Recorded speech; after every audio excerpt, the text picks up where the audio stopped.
Happy Lawyers, LA 21-12681. Offices in Baton Rouge.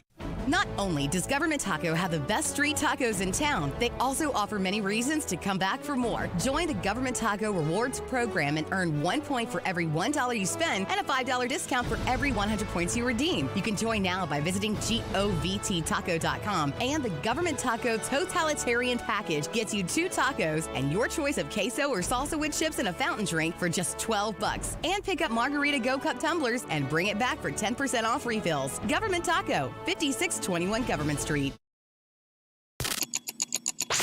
Anytime.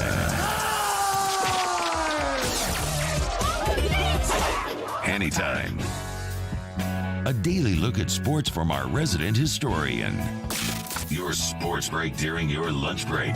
Live from the Mercedes-Benz of Baton Rouge studios. Here's Charles Hannegriff. And we welcome you into Hanny Time this Thursday afternoon, 104.5 ESPN Baton Rouge. Charles Hannegriff, Mario Jerez, and Taylor Sharp.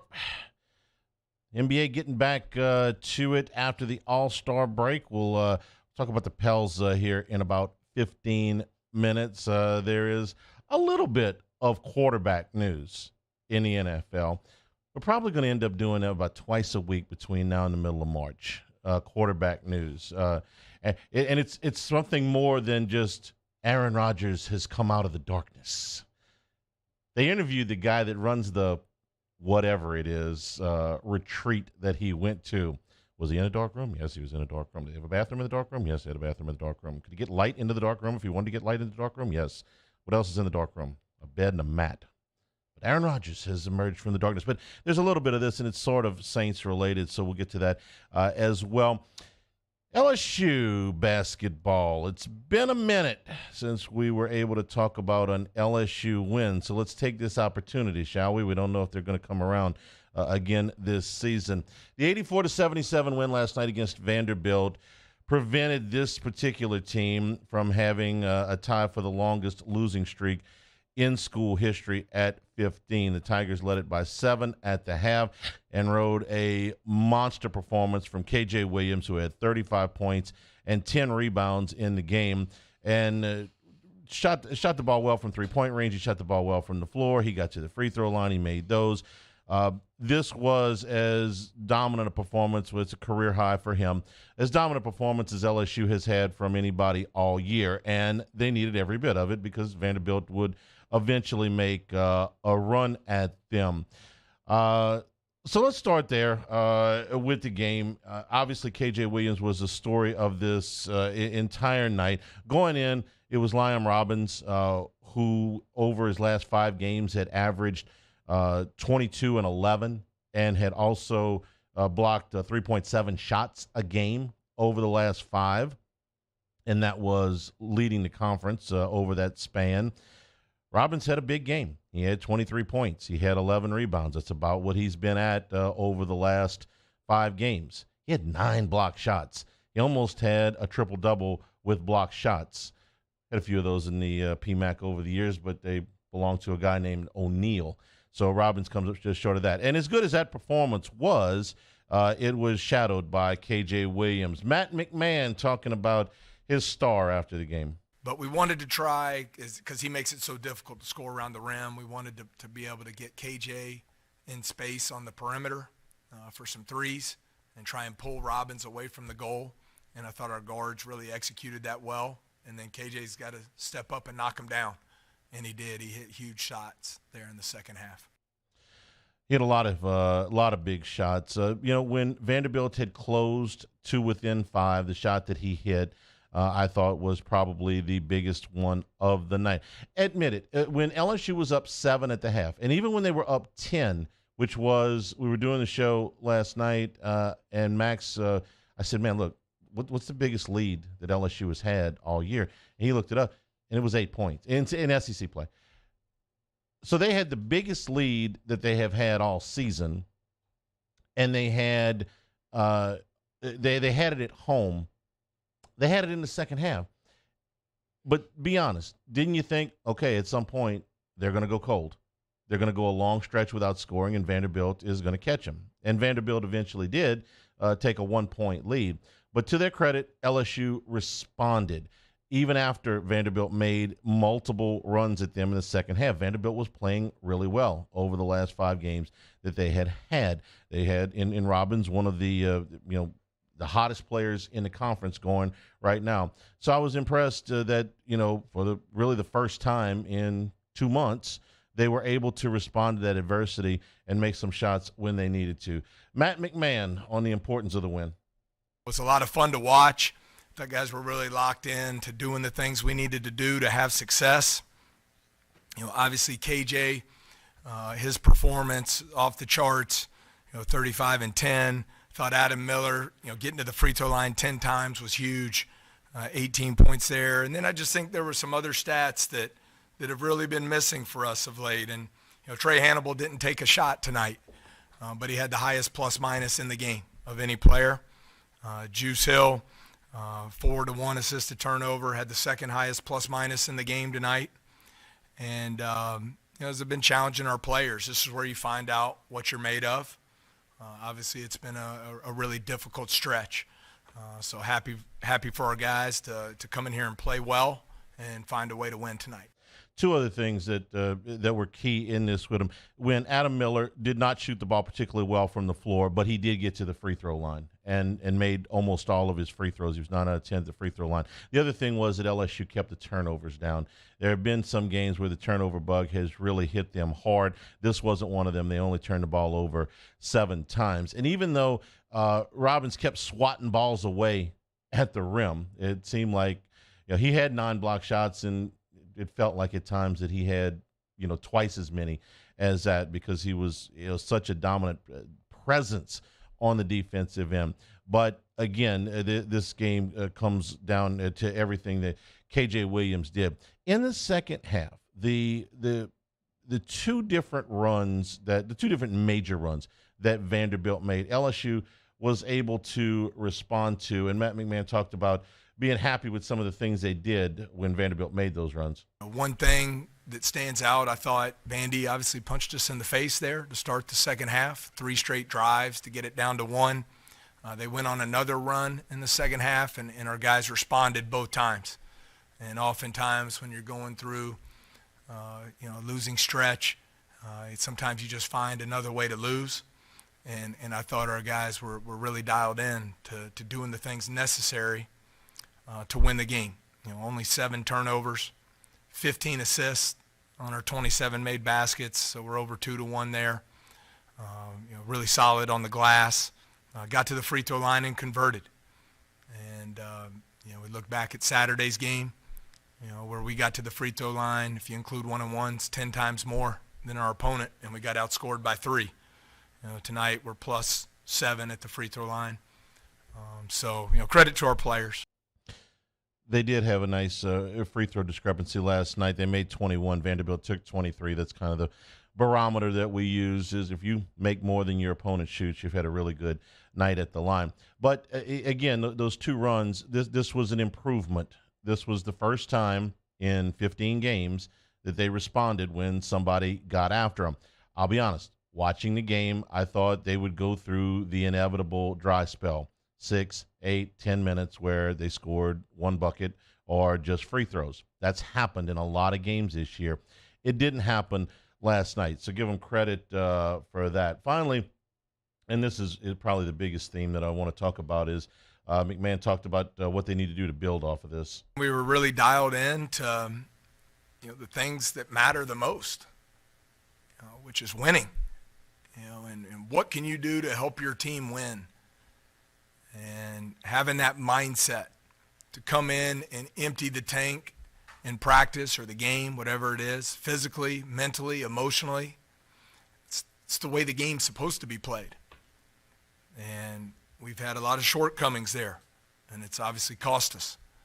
But I thought our guys really worked hard in practice, competed, and I just thought the mindset was where it needed to be. And so we need to build on that. There's still a lot of basketball to be played, and clearly we have a lot of getting better to do. The mindset is what they're left with. This season is going to go down as an absolute disaster, no matter how it finishes. But the mindset is the one thing they have left that they can repair. Going into the season, we knew that this was going to be a challenge. And the way that they had brought some veteran players in the transfer portal, it's sort of, and the easy, light, non-conference schedule sort of masked some of the things that would ultimately be a big hindrance for this team. It was also further camouflaged a little bit by the fact that they had played reasonably well in the first 4 games that really meant something this season. Take all of those rental wins and whatever, but they played 2 non-conference games that mattered. One against Wake Forest, which they won, and Wake Forest is not terrible. One against Kansas State that they almost won. Clock, malfunction away from going to overtime down to Cayman Islands. In Kansas State, I said this last night on this show, or maybe yesterday on this show, that if LSU and Kansas State were playing right now, Kansas State would be, probably a 15-point favorite or so. So that looked okay. And then you beat Arkansas to open conference play. And Arkansas, though they had some injury problems at the time and just recently got over those injury problems, was a preseason top 10 team. So that looked pretty good. Then you went to Rupp and you played Kentucky straight up and lost in the last minute. Everything looked okay. Maybe they'll be decent. Maybe they will make a run at an NIT berth. That was realistic. That came unraveled pretty quickly as soon as the Kentucky game was over. So if you'd asked me, what are you really looking for this year? What are you looking for? You want to build a base, get some young players, some confidence, some playing time, a lot. That has largely not been accomplished. They have worked some of the younger players in over the last 4 or 5 games, but right now, if you ask me who the best player on next year's LSU's team will be, I would give you a great big shoulder shrug and an I don't know. So I can't even tell you, well, this guy's definitely going to be back. He's definitely going to be a starter next year. I got nothing there. So obviously Matt McMahon knows way more than I do. He may have a very good idea in his head what at least some of the core of next year's team will look like. I don't. So building up the young players, that hasn't happened this year. The second thing you would have wanted to see was for them to get better from the beginning of the season to the end. That hasn't happened either. Those 4 games that I just gave you happened in November, December, and the very beginning of January. Since then, they've gotten worse up until last night, and I'm happy for them that they won last night. Nobody wants to see those. They're out there working hard. Okay, this is not their fault. This is a position that they were put in, and LSU was going to be shorthanded. It's not like they're not trying. Okay, so you wanted them to get better from the beginning of the season to the end. That didn't happen. You wanted them to recruit well. Hey, listen, that first year with Will Wade, it was tough, but you knew that they had some reinforcements coming. The first year with Johnny Jones was rough, but you knew they had some reinforcements coming. I don't know what reinforcements are coming. The class right now, as it stands, is very weak. It's it's right about 50 or so. They're going to add to it, obviously, but right this second, it's very weak. You wanted to get the NCAA tournament thing, the NCAA investigation behind them, one way or the other. Lay your penalties down. Do what you're going to do. Let us all move on with our lives so we don't have to continue to answer this question that has been going on for over 4 years. Haven't accomplished that either. The NCAA said, well, Will Wade drug his feet with providing paperwork. We're going to drag our feet. The NCAA is very good at dragging their feet. This becomes essentially part of the penalty since they don't really hand out the type of penalties that they used to with there's very few postseason bans anymore. There's very few scholarship limitations that really mean anything. You can fine them whatever they want. It's monopoly money. Nobody cares. What they have is a zero transparency policy, which means they'll work at their own pace. They're not going to tell you what they're doing. They're not going to tell you what progress they're making. And when they hand down their decision, they put it out there, and that's final. In the IARP rules, there is no more appeal. So the NCAA marches to their own beat. They're pissed off at LSU. They've been pissed off at LSU since that damn tape came out. So they're going to drag their feet. I don't know how long. A day, a month, another year. I got nothing there. So they didn't get that accomplished either. So what do you have left to accomplish with this season? It's morale, okay? Did we stick to it? Did we keep playing hard? Did we scratch out a win or two at the end of the season? Do we feel good about the culture? If nothing else, do we feel good about the culture? Are we doing things the right way? Are we going to be able to build a roster this way? Are we going to be able to play a style this way? Are we going to get the fan base back engaged? So far, no to all of that. But it doesn't have to stay that way. You got 3 games left in the regular season, and you're probably going to be one and done in the SEC tournament. You play 2 teams that you are very capable of beating. Ole Miss is not any good, and you got a coach who I like a lot in Kermit Davis, who is just a good basketball coach and not a very good recruiter. God bless. I like the man a lot. Got to know him when he was here, and he simply has not recruited at a level that's going to allow him to stay there, whether it's this year or next year. Very good X's and O coach, very good bench coach. There's just not enough. There's not enough players there. You can win that game. I doubt very seriously you'll beat Missouri. You get Florida. Now, Florida showed a lot of life last night against Kentucky, so this may be a stretch. But without Castleton there reinventing themselves, you just play, reasonably well in either one of those games, and you got a shot, and then you go to the SEC tournament and whatever. You want to end the season saying, hey, listen, we got better in the last 5 games. I mean, this is straws I'm reaching at here for positivity, right? If you want to be at all optimistic about the program, because the year has not accomplished very much of anything. It just had to be endured. So at least it's not endured on now a historical basis with the longest losing streak in program history. And for a guy like KJ Williams, I'm happy because obviously the guys laid it out there every night. And I think for the most part, they have played hard as a team. I don't. If I thought that they were now, they have checked out at points during games where they couldn't score, but that's at least as much a talent level thing as it is I guess a motivation thing is the word I'm looking for. Tigers get a win last night. Take what you can get here and move on down the road. Like I said, you got probably 4 games left in this season, and then you got to hit the reset button again. Hopefully, you'll be able to reset all of those things that we talked about in goals for the year. We'll take a break. This is Hanny Time, 104.5 ESPN Baton Rouge. Our listeners fire off their opinions on the jimsfirearms.net hotline at 499-1045. Keep listening for your next chance to shoot us your thoughts with the jimsfirearms.net hotline on 104.5 ESPN Baton Rouge. Moon Griffon is back. The voice of Louisiana politics makes his return to Baton Rouge. Catch the Moon Griffon Show weekdays from 9 to 11 a.m. on Talk 107.3.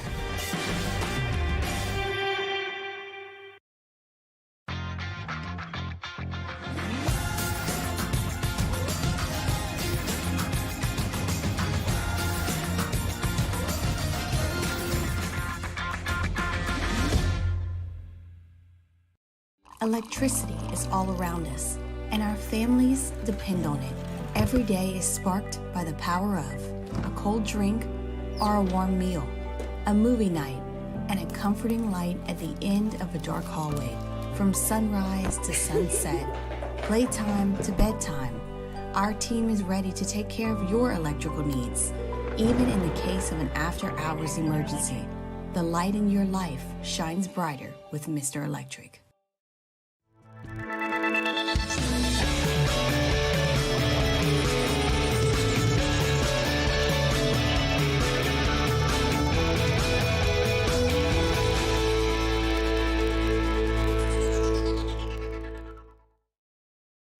Louisiana.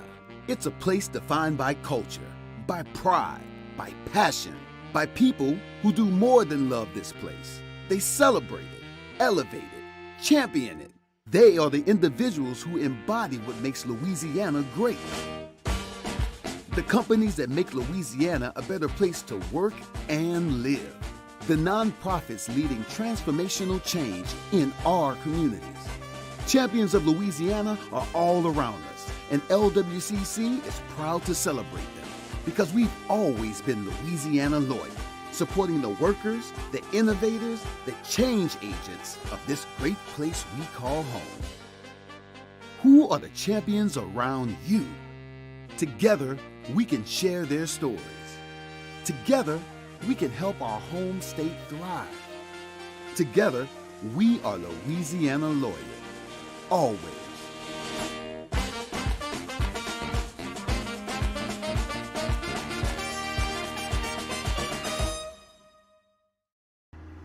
I had to leave my parents. I had to move schools. I don't know anyone here. Everything keeps changing. Why is this happening to me? I'm sure glad you're here. Change a child's story. There's a child in foster care waiting for a volunteer like you.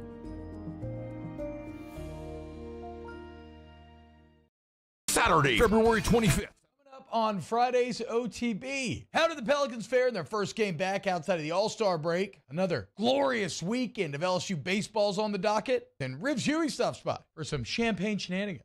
Off the bench, 7 to 10 a.m., 104.5 ESPN.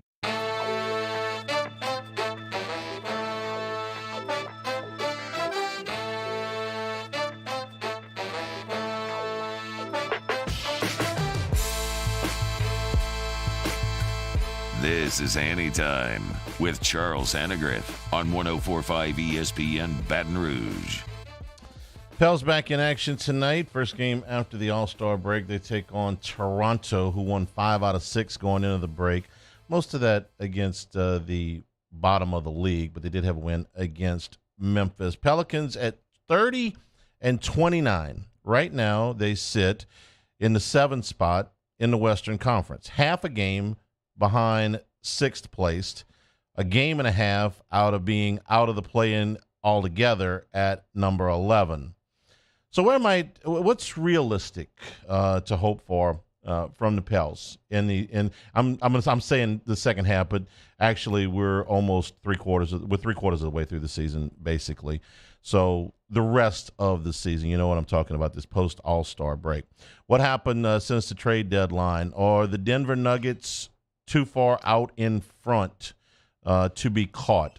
I think they are. I think with 23 games left for them and a 5-game lead, I think that they will hold that lead. I think Denver will be the number 1 seed. It's not that they are going to be the best team going into the playoffs necessarily. We'll see what happens with Phoenix and the Clippers in particular, and maybe Dallas, but it's particularly the Clippers and Phoenix. But I think Denver is going to be the number 1 seed. I think it would take an awful lot because the team that they're 5 in front of is Memphis. Memphis made one minor move to bring in Luke Kennard, who's a good shooter, and he shot 50% from three-point range in the games between the trade deadline and the All-Star break. But I don't know that, that's going to bridge a gap of 5 games. So let's say that the Nuggets are going to be the team that would have a better chance to catch them would be Phoenix if Durant gets back in the lineup. They're 9.5 back with 23 to play. That's too big of a gap. So let's put the Nuggets where they are, and let's say the Grizzlies will hold on to either the 2 or the 3 seed as well. Again, minor improvements. They're mostly healthy right now. Let's say that the Grizzlies are 2 or 3. Sacramento is the one team in the top 5 that did not make a major move before the break, but they're positioned pretty well. They're 3 games out of the play-in, and they are 5.5 games out of being out of the playoffs altogether. Again, with they've got a few more games. They got 25 games left, but I feel okay about where Sacramento will be in that top 5.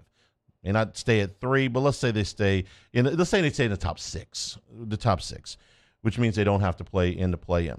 The Clippers make what could be a major move. If Russell Westbrook can fit in with Kawhi Leonard and Paul George better than he fit in with Anthony Davis and LeBron James. Lost in the Lakers' dysfunction is Westbrook can still play. He still shows up every night, if nothing else. He's very durable. He can still score. He's healthy. He's playing. Just the fit was not there with the Los Angeles Lakers. Now, we'll be there with the Los Angeles Clippers. I don't know. But Westbrook is still playing at a pretty high level. Westbrook's problem still is that he's not a shooter, and he shoots too much from three-point range. If he shot less from three-point range, like back in his MVP season, it seemed like, man, Russ got 3/4 of his points at the rim. He goes back to doing that. then he'll be a major upgrade for the Clippers. That's another potential star. The Suns, everybody knows what they did. If all of those guys get on the floor at the same time, I think Phoenix is a team to beat regardless of their seed. Now, that means that Devin Booker, who has missed significant time but is back, has to play. Chris Paul, who has a history of injuries and is 37, has to play. And Kevin Durant, who has missed significant time, has to play. But if all those guys are in the lineup, Phoenix is the team to beat. No sure thing for sure. And then you got Dallas. That's your top 6 teams. I don't know. My guess is that the Luka-Kyrie relationship is not going to work long term, but for 23 games, you can fake it. So that's your top 6 teams. I would say that 5 of those teams are a lock. I think that the top 5, Dallas could go either way. They could implode back into the play-in, but everybody in that group either has a significant lead or they made a move at the deadline.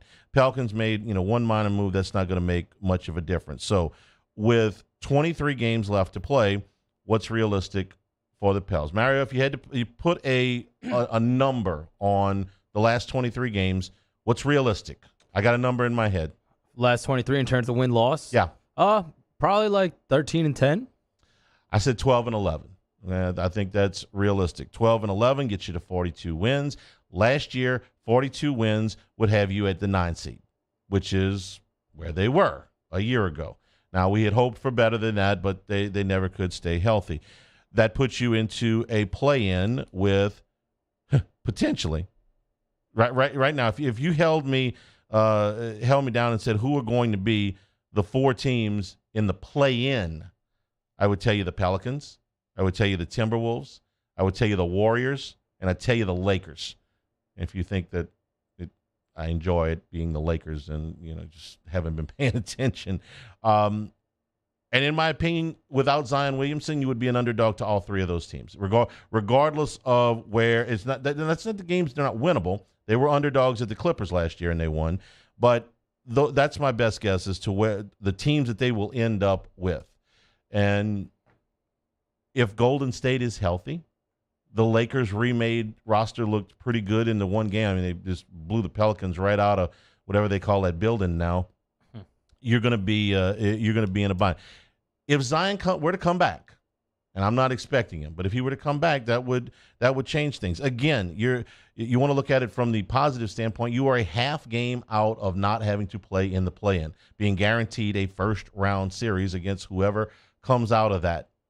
That possible? I don't know. If you're looking for the other side of it, what was 6 last year? How many wins did the 6th place team have a year ago? If you're shooting for that, 48. Now, I don't think it's going to be quite that tall this year. I think probably 40, 45 or 46 might do it, particularly if you got the right tiebreaker. But that would require the Pelicans to go 15-8 the rest of the way to get to 45 wins. Doesn't seem altogether likely. 13-10, Mario, if you get your 13-10 and you finish 43-39, I'm going to peg you at the 8 seed. Okay. My guess is they're probably going to be the 9 seed. You got to, I'd say the schedule's challenging. The schedule's always challenging. You go to Toronto tonight, and you do finally get a little bit of a homestand right there toward the end. But after you finish with Toronto, 4 of your next 5 games are on the road. Even after that, the home stretch doesn't really start. You get 4 of your last 5 games at home, but you got to still you still got to have your head above water when you get there. Dream scenario is between now and April the 1st. That's 18 games. All right. You can go somewhere around 11-7. That's tall, okay? That's a lot. You get Zion back for April the 1st for the last 5 games of the season. 4 of those games are at home, and you win 3 or 4 of those games, and you set yourself up as the 6th seed. That's dream scenario. That's everything goes right. More likely, 8 or the 9 seed. They start tonight in Toronto. Take a break. This is Hanny Time, 104.5 ESPN Baton Rouge. This is Hanny time. Infinity of Baton Rouge wants to buy your vehicle. So easy to get an offer now from Infinity of Baton Rouge. Whether you're looking to sell it to them, trade it in for another vehicle, or even if you're looking to just find out what the value is, it takes less than 15 minutes to get a quote, and there is no pressure to buy. When you get into the certified pre-owned program with Infinity of Baton Rouge, the price of new vehicles has gone up so much that these vehicles are really so much more attractive right now. They meet 167-point inspection. The age and mileage requirements to go through that program means that if they pass, you get the 6-year, 100,000-mile warranty, 1 full year of prepaid maintenance. Courtesy vehicles when you bring them in for maintenance, roadside assistance, and you're going to get a transparency in pricing and a family atmosphere. As a matter of fact, on my way there, we finished the show today doing a little shopping, and you should as well. It's where we've been shopping in our family for years at Acura and Infinity of Baton Rouge. In times of need, get a full list of phone numbers, websites, and other important emergency information on the Demco Stormwatch page at 1045ESPN.com. Women who suffer from cardiac arrest outside of a hospital are less likely than men to receive life-saving CPR from bystanders. This is especially true for Black and Latino women. Be the one in your family to help change this statistic by taking the American Heart Association's challenge to learn CPR. Be the beat for someone you love. You can make a difference when it matters most. Go to heart.org today to take the CPR challenge and save lives.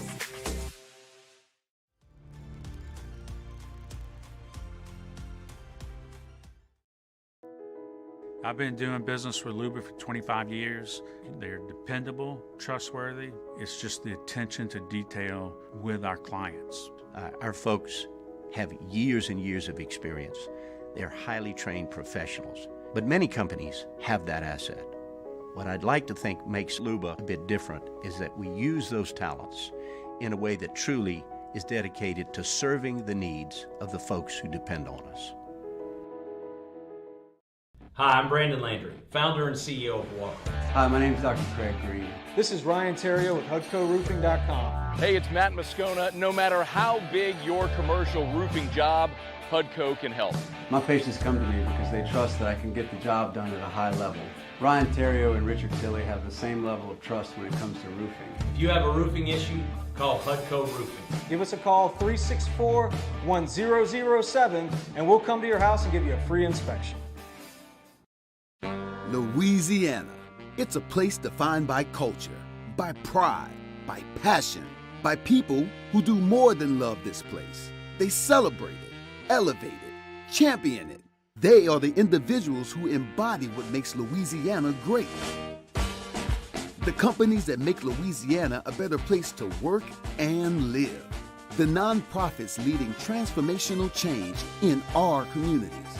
Champions of Louisiana are all around us, and LWCC is proud to celebrate them because we've always been Louisiana loyal, supporting the workers, the innovators, the change agents of this great place we call home. Who are the champions around you?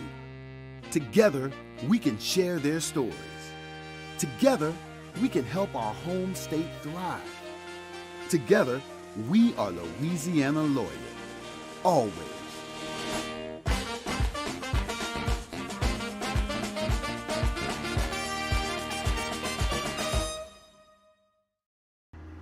I had to leave my parents.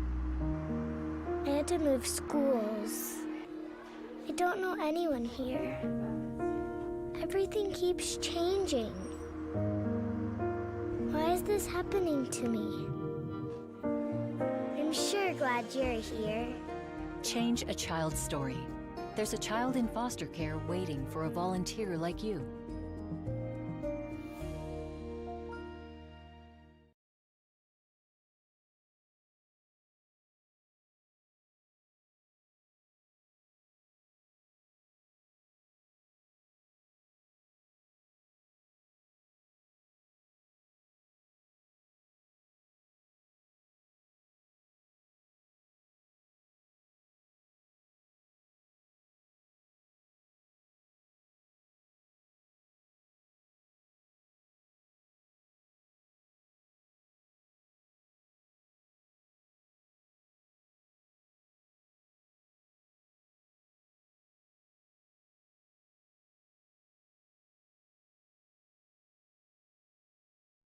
It's on. Join me for a Thursday edition of the Hunt Palmer Show. Have Joe Healy talking SEC baseball. Sharif Ishak on the Pels. Hunt Palmer Show, Thursday, 1 to 3, 104.5 ESPN, Baton Rouge.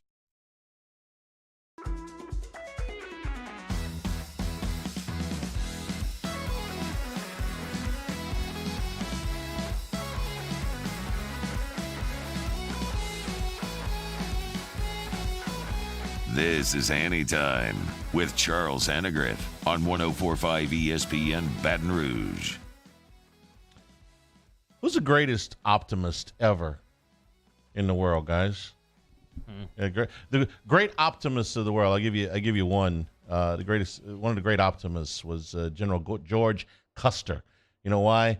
Because before the Battle of Little Bighorn, when his troops were completely overrun, he told them, "Don't take any prisoners." That's optimism, right?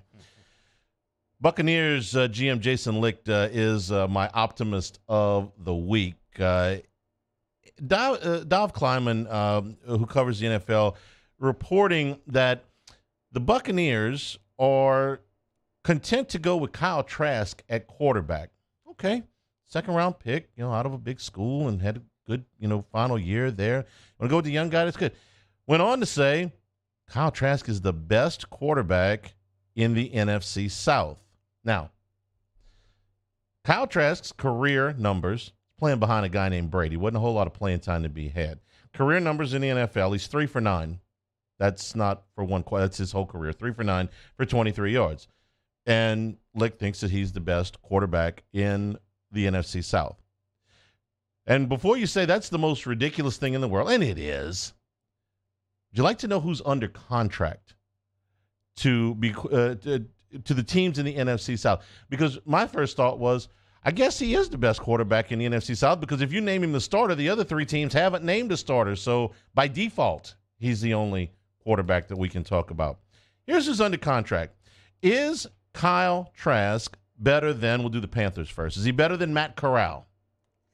Yeah. I would say yeah. I think he was better in college, and neither of them had played in the NFL. So okay, by that logic, yeah, I guess so. That's all you can go. Yeah, I don't know what else you can go by. Yeah. How about somebody that's played a little bit? Jacob Eason. Remember his time with the Colts? Yeah. Is Trask better than him? No. Don't know. Just off the experience. I'm sorry. Yeah. There was a weird situation there, but yeah, still. I guess no. Is Kyle Trask better than Desmond Ridder of the Falcons? I don't know. Ridder was pretty bad this year. I say no, just because Ridder's at least athletic. You at least have something. He does have experience. That goes a long way. But he's got bad experience, right? That's what I'm saying. He was pretty bad this year. Do we know that if Kyle Trask, what did Ridder play? 6 games? I think he started 6 games, maybe 5. Something like that. If Kyle Trask starts 5 games next year, are they going to be 5 better games than Desmond Ridder? Likely. What are you basing that on? I'm curious. No, I'm just. I don't know. I mean, maybe you're right. Is he better than Marcus Mariota? No. Yeah, gun in my head. I gotta win a game this Saturday. Sorry, they're in the NFL now. Got to win a game this Sunday. You can have Kyle Trask quarterback you or Marcus Mariota. No, but a year from now, will Kyle Trask be better than Marcus Mariota? That's what they're banking on. But is he the best quarterback right now? No, he's not better than Mariota. Is he better than Logan Woodside? I don't know who Logan Woodside is. He's been a career backup. He went to Toledo in college. Now we get to this is the fun part. This is the Saints, okay? Is he better than Jameis Winston? I guess you got to say no. If Jameis Winston is physically able to play, Jameis Winston is significantly better than Kyle Trask. Now, I don't know what Jameis Winston's back feels like right now. I don't know if he can throw a ball from here to the hallway. Maybe he can. Maybe he can't.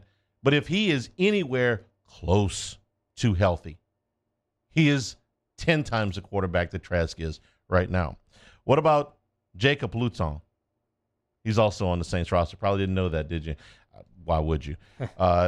Maybe he is. And then Taysom Hill was really a tight end. Now, also, if I had to win a game this Sunday, would you like Kyle Trask or Taysom Hill to quarterback? I'm taking Taysom Hill. Okay, so he's not better. But it did lead me to believe that this is the way that NFC South GMs, I think, across the board are thinking. if we can just get this leads me all into the Derek Carr thing. Why are they so gung-ho for Derek Carr?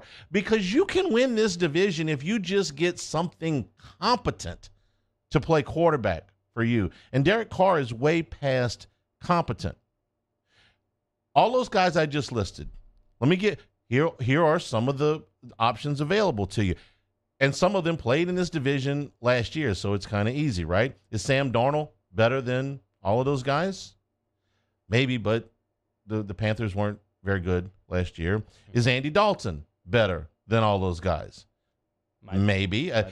Dalton versus Trask for one game, I'm taking Dalton. A year from now, who knows? Is Baker Mayfield, who is available, better than all those guys I just listed?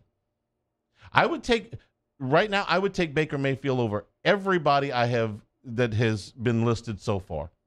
Now, might blow up in my face. I'm not saying I'm signing Baker Mayfield to a 5-year contract. I'm not guaranteeing him a bunch of money. But he, right this second in game 1 of the 2023 season, he's better than everybody I just listed based on what he did with a severely depleted Rams team. Maybe I'm giving him a little bit too much credit. Maybe they went and beat a dysfunctional Green Bay team. Maybe they beat a dysfunctional Denver team, and I'm giving him too much credit. But I got to tell you, the guy looked better out in L.A. Maybe it's Sean McVay. Maybe that's it. Is Jimmy Garoppolo better than all those guys? Yes. Yeah, without question. For 1 game, for 6 games, for 10 games. But once you get past 10 games with Garoppolo, his warranty is expired, right? You can't count on him anything past halfway the season. Is Teddy Bridgewater better than he's available? Is he better than all those guys? Yeah. By a lot. Not the guys I'm listing here, not Mayfield and Garoppolo and all those guys. The guys I listed that are currently on the roster? Currently in the contract, yeah, yes. 100%. Yeah, by a lot. But is Teddy the guy? I mean, everybody loves Teddy, right? And everybody says the same thing with Teddy right before they cut him. Oh, man, we love that guy. We think he's great. They thought he was great in Minnesota. They traded him. They thought he was great with the Jets. They traded him. The Saints thought he was great. They cut him. The Panthers loved him. They cut him. The Broncos, oh, he's great. They cut him. He's in Miami. For how long? I don't know. Teddy Bridgewater is the most effective quarterback that everybody loves that has been on 9 teams now. 9 teams, 7 teams, whatever. But he's better than all those guys, for sure. Jacoby Brissett. Would you take, would the Tampa Bay Buccaneers, the New Orleans Saints, to the Carolina Panthers be better off with Jacoby Brissett as their starting quarterback over Kyle Trask, Desmond Ridder? I can't even say Jameis Winston with a straight face because I know the Saints are going to cut him. So I got to say over Jacob Luton or Jameis Winston or maybe Andy Dalton, but I mean, he's no lock to re-sign. Jacoby Brissett is a competent NFL quarterback. He is, I would say, a top half of the league backup. As a starting quarterback, he's probably in the bottom tier, but as a backup, you'd like that. But is he better than those guys? What about Taylor Heineke? Yeah. Another free agent? Taylor Heineke's better than all those guys. Okay. You sure? I would say, yeah. I mean, he had a pretty good 2-year run. In Washington, where they have the probably worst owner in sports currently, James Dolan's tough. Okay. The worst owner in the NFL, for sure, on his way out, and they haven't had what I would call a really stable situation at quarterback since Kirk Cousins left, and I don't even know if I want to call the Kirk Cousins situation stable. And they are voluntarily letting Taylor Heineke walk out the door. Care to revise your statement? They were worse. They were worse after they benched him. Well, can I interest you in Carson Wentz, also available? No. He's also on this list. I'd rather Heineke. Well, absolutely. We watched both of them play in Washington. When did they play better? Taylor Heineke. Can you pry Drew Lock out of Seattle? Or do you even want to? Probably not. So if anybody asks you why the Saints should be interested in Derek Carr, if anybody asks you why Derek Carr is garnering so much attention, if anybody asks you why Derek Carr's brother David, who played in the NFL, was once the number 1 pick in the draft, comes out and says, we're going to take our time. If anybody suggests to you it is a cool market for Derek Carr. And maybe they're right. I don't know. Market's not really completely open yet. But give them that list. Tell them that there is a general manager of the Tampa Bay Buccaneers who has a Super Bowl ring on his finger and a Lombardi trophy behind him, thinks that he's got the best quarterback in the conference for a guy whose career stats are 3 for 9 for 23 yards. This is the state of quarterbacking in the NFL for a lot of teams. And I do think it's affecting the decision-making of these three teams. Listen, if the Saints traded places today with the Las Vegas Raiders, if the Raiders got put in the NFC South and the Saints got put in the AFC West, and you said, we're going to sign Derek Carr, I'd be like, what for? The other guys in the division got Patrick Mahomes, Justin Herbert, and Russell Wilson, who now has a real coach. I ain't winning that division with Derek Carr. The Raiders just showed you that. I might not win that division with Aaron Rodgers. That's what the Raiders are trying to decide. So it's all about the division. And when you really look at it very close, you think, man, the quarterbacking in the NFC West is exceptionally bad. But when you break it down, piece by piece, it's actually worse than what you think. Now, I mentioned the Raiders so I can kind of segue into this thing. Aaron Rodgers has come out of the darkness. Found himself a nice little retreat in Oregon, went up there, sat in the dark, sat on his mat. According to the proprietor of said retreat, he had access to all the creature comforts, been spending a week in the dark. Jeff Darlington, ESPN insider, thinks that Rodgers is going to be back with the Packers. I've learned two things in the past 24 hours that make me kind of believe that the Jets, it's time for them to simply sign Derek Carr. The first of which is a conversation I had with a very important Green Bay Packers source, who quite honestly believes that Aaron Rodgers will be back with the Packers and that all of this is being overhyped. He looks at the contract that Aaron Rodgers signed last year, the commitment that he gave to the team, and believes that at the end of the day, Aaron Rodgers will be back with the Packers. I can't tell him he's wrong. I can't say that is a far-fetched statement. For all of the drama that surrounds Aaron Rodgers every time he has gone back to Green Bay, could have forced his way out multiple times. Got $50 million on the table. I understand that Aaron Rodgers is a very wealthy man. Can buy pretty much anything he wants, will never want for anything the rest of his life. But it's still $50 million. I mean, that's real money, right? For him to retire, he'd have to leave $50 million on the table. And I just don't think he'll do it. So do you want to go to the Jets? You want to go to the Raiders? I mean, if you're Aaron Rodgers, one of the things I would think about if I were sitting in the dark in Oregon was, what kind of organization is the Jets? No matter how good it looks right now, and no matter how promising that defense might be, and you got the offensive rookie of the year and the defensive rookie of the year and a coach they seem to believe in and that they played hard for, and if they had a quarterback, they'd be really good. They're still the New York Jets, as dysfunctional as they come. Last time the Jets went to the Super Bowl, a quarterback named Namath put them there. Been quite some time. I wasn't even born yet, and I'm old. How about the Raiders? Speaking of dysfunctional franchises, they just let a very competent quarterback walk out the door. Your favorite receiver is over there. The leading rusher in the NFL is over there from last season, assuming they either franchise tag him or re-sign him. It's not like the roster is void of talent. They were in the playoffs a year ago. Do they have a coach that's any good? I don't think so. I think he's a very good offensive coordinator. As a head coach, not so much. But they're still the Oakland/Las Vegas Raiders. Been 20-some-odd years since they made a Super Bowl. Do I trust that owner? Do I trust that organization? Or do I go back to Green Bay where we had a bad year, but it's a team that was in the NFC Championship game 2 years in a row? Probably shouldn't have kicked that field goal, but whatever. Aren't the Packers with Aaron Rodgers still closer than the other two because of the organization? I get on paper, you go, hey, man, look, pound for pound, the Jets may have more talent outside of quarterback, may have more talent than the Packers. Raiders, pound for pound, may have more talent than the outside of quarterback, may have more talent than the Packers. but the Packers know how to run an organization, and the Raiders and the Jets usually don't.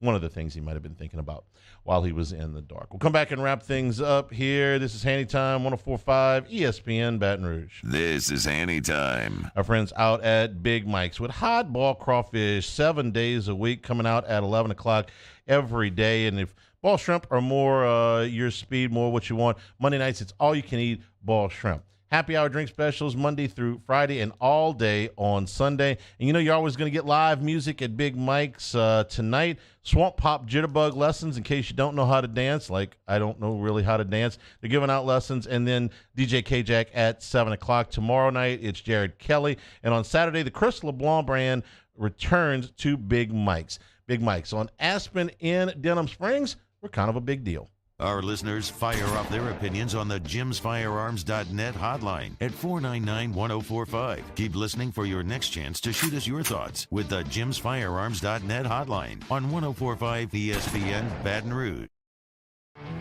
There it is, the extra mile, on the border of expected and extraordinary for those willing to go further, like vans customized for work or play, with safety and tech to keep you connected. Supported by a 5-star sales, service, and finance team. And backed by the 1-star you know. So go the extra mile. It's never crowded because so few have what it takes to go there. Mercedes-Benz Vans. Electricity is all around us, and our families depend on it.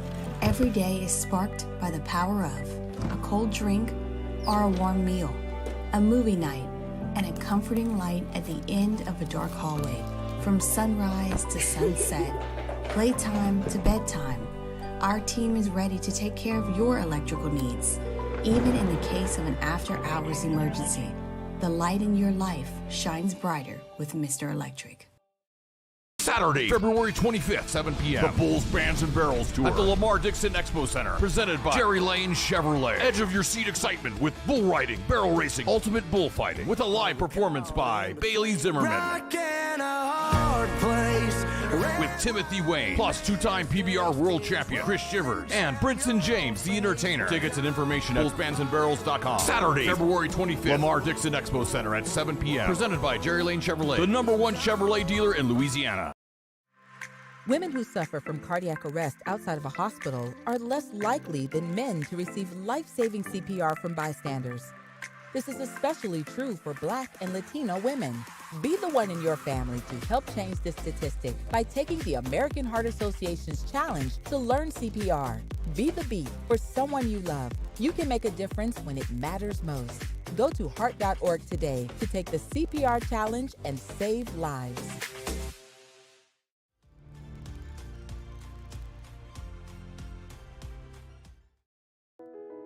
I've been doing business with Luba for 25 years. They're dependable, trustworthy. It's just the attention to detail with our clients. Our folks have years and years of experience. They're highly trained professionals, but many companies have that asset. What I'd like to think makes Luba a bit different is that we use those talents in a way that truly is dedicated to serving the needs of the folks who depend on us. Hi, I'm Brandon Landry, founder and CEO of Walker. Hi, my name is Dr. Craig Green. This is Ryan Terrio with HUDCORoofing.com. Hey, it's Matt Moscona. No matter how big your commercial roofing job, HUDCO can help. My patients come to me because they trust that I can get the job done at a high level. Ryan Terrio and Richard Tilley have the same level of trust when it comes to roofing. If you have a roofing issue, Musso, join us for Thursday's AFR presented by the Aesthetic Medicine and Anti-Aging Clinics of Louisiana. The Pelicans return from the All-Star break. We're previewing their trip to Toronto, recapping LSU Vandy and hoops. Thursday's AFR 3 to 6, 104.5 ESPN Baton Rouge.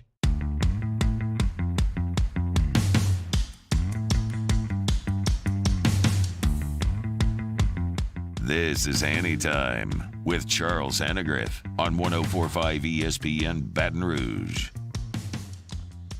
Stinky line alert. And we've been doing pretty good with the picks. We're giving you one or two at the end of the show. Gave you Kentucky last night against the Castleton-less Florida Gators.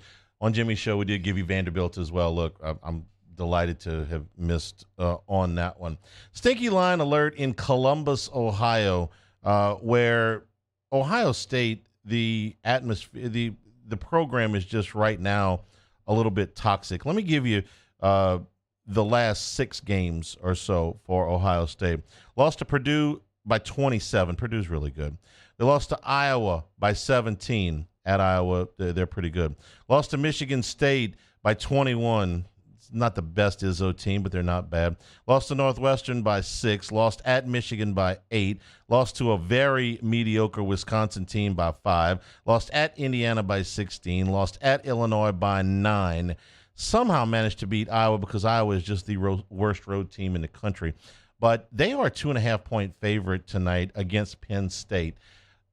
Penn State's showing some signs of life. They're not a bad team. They're kind of a middle-of-the-road Big Ten team. They're coming off of a double-digit win against Illinois and then a win against Minnesota, who's the worst team in the league.